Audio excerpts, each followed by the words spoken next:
Yo, what's going on, guys? And of course, after making the video yesterday about will Nico Harrison be fired and who could replace him, Christian Clark of The Athletic reports that Patrick Dumont, the governor of the Dallas Mavericks, has signed off on firing Nico Harrison.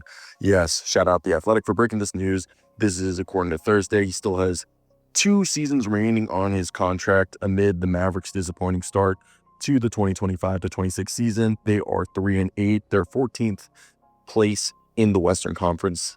Dallas currently ranks 29th in scoring, and they're just a team that has finished in the top 10 in offense 4 times in 6 seasons with Dončić at the control. So obviously now they're just a team that seems like they're free falling. Plus, I don't think Cooper Flex should be playing guard.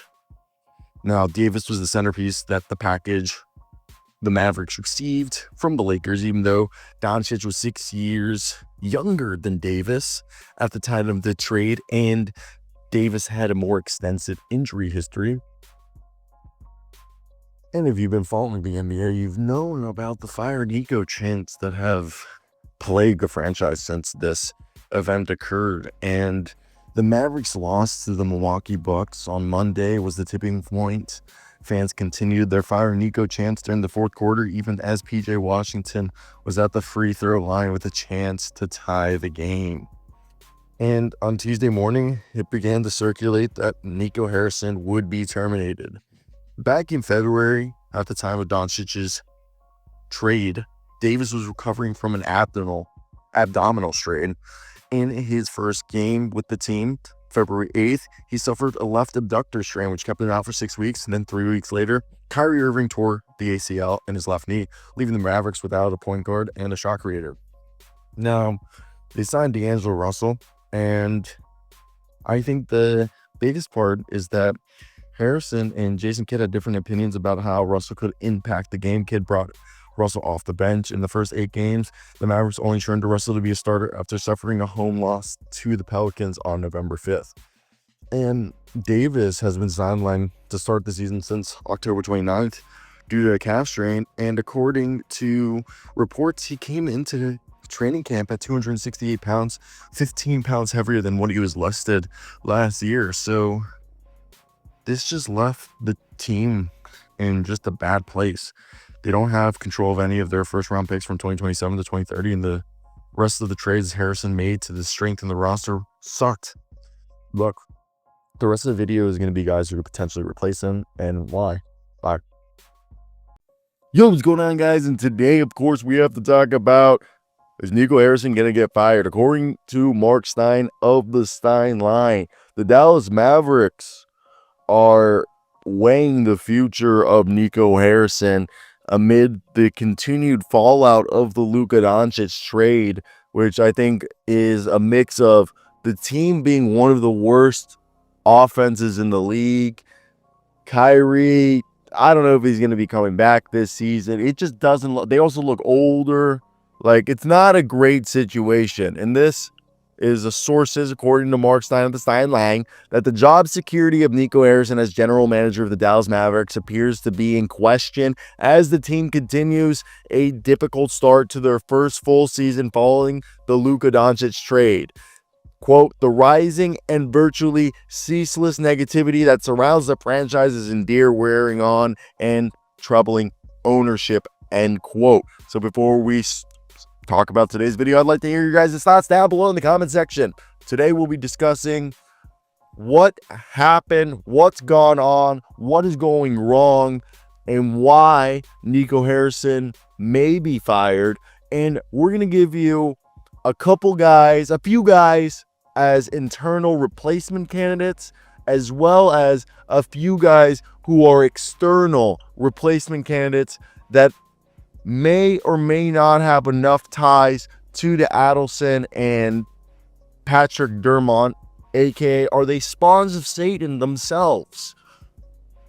I wish I was kidding. But now let's go ahead. Obviously, I think the first person that you would think is Rick Welts, who's already CEO there. Even though I'm if you guys didn't know this, I've spoken to Rick Welts.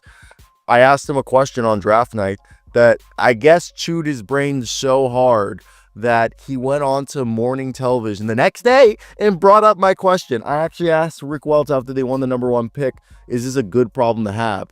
And he literally goes, are you asking me if this is a problem? I was like, in my head, I'm like, well, it's facetious, but yeah, like it's a good problem. It's a good equation to figure out how to have, like, you got two great bigs, Anthony Davis, now Cooper Flag. How are you going to put him on the floor? I feel like anybody want to solve that equation. And then he went on TV the next day and he brought up, some guy had the balls to say that this was a problem. Well, maybe I was right. Maybe I was right. Now, let's look at this franchise. It's in a crossroads. I want to hear your thoughts down below. What do you guys think? I would like to hear your thoughts. I'd greatly appreciate it. If you enjoy this type of content, go to hoopshype.com, where I work, and check them out. Subscribe to my channel here, like, and let's do it. Look, the tape this season doesn't lie, and the moves made have put this organization into a hole. And it starts with Nico Harrison. And the core of the issue is the Luka Dončić trade. Let's be clear. You don't trade a generational talent like Dončić, a guy who was putting up 34 a night and just carried the Mavericks to the finals, unless you're getting a king's ransom in return. Nico Harrison didn't get that. He moved Luka along with Maxi Kleber and Morris to the Lakers for Anthony Davis, Max Christie, and a single protected pick way out in 2029. Yeah, that'll be helpful, but a front office sold this as a defensive move. Quote, defense wins championship, end quote move. But the early returns have been a disaster. The Mavericks opened the season 3-7 in their first 10 games. The offense is one of the worst in the league. It sits in the bottom tier of the league in three-point percentage. The defensive identity that they talked about building can't even get sets because the offense is so broken. It puts constant pressure on the defense. The roster construction is fundamentally flawed. You just can't have that many dudes who can't dribble on the floor. You got a log jam in the front court with Davis, Lively, and Gafford, which kills your spacing, and you have no dynamic playmakers to break down a defense. By the way, I think you might be stunting Cooper Flag's development by playing him out of position. He is a 4. He's not a 3. And Anthony Davis needs to accept the fact that he's a 5 at this point in his career, not a 4. And by the way, having Cooper Flag just like have the ball in his hands is going to maybe develop bad habits. And you kind of want to do it like Dave DeFore said it best, the Zion Williamson treatment under Alvin Gentry. Have him do all the off-ball stuff. Have him spend the first year and a half being a glue guy instead of your point guard, learning how to cut, how to set screens, and do all the dirty work and be like your defensive specialist and then bring the offensive game. But the premise that they've had that this is a better team today has proven false on the court night after night. And the problems run deeper than one bad trade. Harrison has mortgaged the Mavericks' future. Their draft cabinet from 2026 to 2030 is a mess due to the obligation and swaps like that they have to fulfill with other teams. Yeah. The Charlotte Hornets, for example, a top 2 protected pick in 2027 from the Mavericks. OKC can swap with the Mavericks in 2028, and the Houston/Brooklyn and San Antonio have the potential swaps in 2029 and 2030. That is terrible draft capital management. The front office put them in a corner where they can't even properly bottom out to get a high lottery pick because the other teams hold the rights to their success. The Mavericks are stuck in no man's land with no clear path up and no assets to build with. And then there's the culture. This isn't just about wins and losses. It's about how you handle running your organization. The handling of Casey Smith, a respected longtime trainer, was a disgrace. A disgrace. Firing him while he was on leave with a family emergency, replacing him with someone reportedly unqualified. Unsurprisingly, we become one of the most injured teams in the league. Yeah. The Mavericks become one of the worst teams in terms of injury management. And then there's Dirk, alienating the greatest player in franchise history. The guy has a statue outside the building to the point he's sitting courtside at Luka's Lakers debut. That's a sin. Okay? That's a signal that the entire league is obviously aware that the new ownership and regime values its self more than the legacy and the people that built this. And it's no secret that Governor Patrick Dumont was the ultimate decision maker on the Luka trade. The ownership wanted a culture shift, and they wanted to get out from under a potential supermax contract. Harrison's job, was to execute that directive, but his failure was in the negotiation. He didn't secure the additional draft capital or young established talent needed to justify moving a player of Luka's caliber. He took the public bullet for a corporate decision, but failed to get the pieces that would have made it a palatable basketball move. So where do we go from here? We need a new front court. We need a back court if I'm the Dallas Mavericks. That's what I'm thinking, okay? That's what I'm thinking. Now, first, I think from a stability standpoint, you look internally. You promote assistant GM Matt Riccardi. He's a Plano native. Shout out Plano, my best friend from college, my old roommate who taught me you could have played D1 basketball like Central Arkansas, Stephen F. Austin.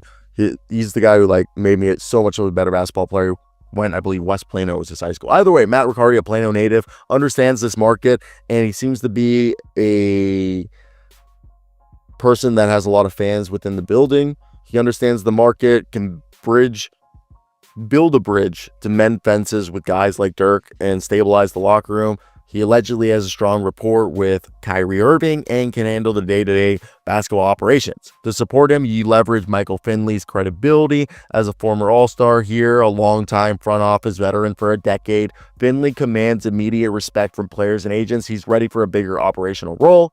And for the big picture, the strategic vision, you need to look outside. You need a leader who aligns the ownership's corporate mindset. And this is going to be weird, but would Becky Hammon leave the WNBA to run a front office? Or maybe a Lindsey Harding? But the reason I bring Becky Hammon is because of the Las Vegas roots. Being a proven back-to-back champion with the Las Vegas Aces, coming from the San Antonio Spurs, hard-nosed, focused culture, and that's probably what ownership wants. And she actually has a direct tie to the Las Vegas sports scene, which the Adelson Dumont's family is home base. She's kind of the ideal candidate from a PR standpoint to become your president basketball operation. A guy who maybe isn't available right now, but they maybe be able to poach, I think, is Daryl Morey. They've already hired Bob Myers to run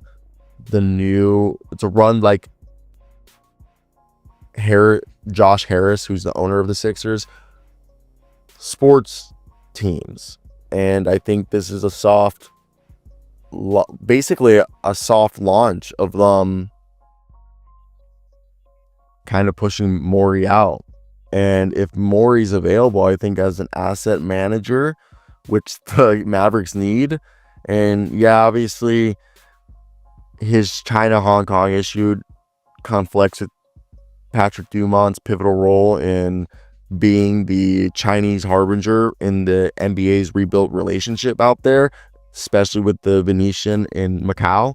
So there's a geopolitical risk right there. But I think it looks like what they could do is, from my understanding, is the best way you could do this is, we mentioned that Bob Myers could be someone that they're interested in, but the only way they'd go after Bob Myers, even though Rick Welts is already the CEO of this team, he has a prior relationship there.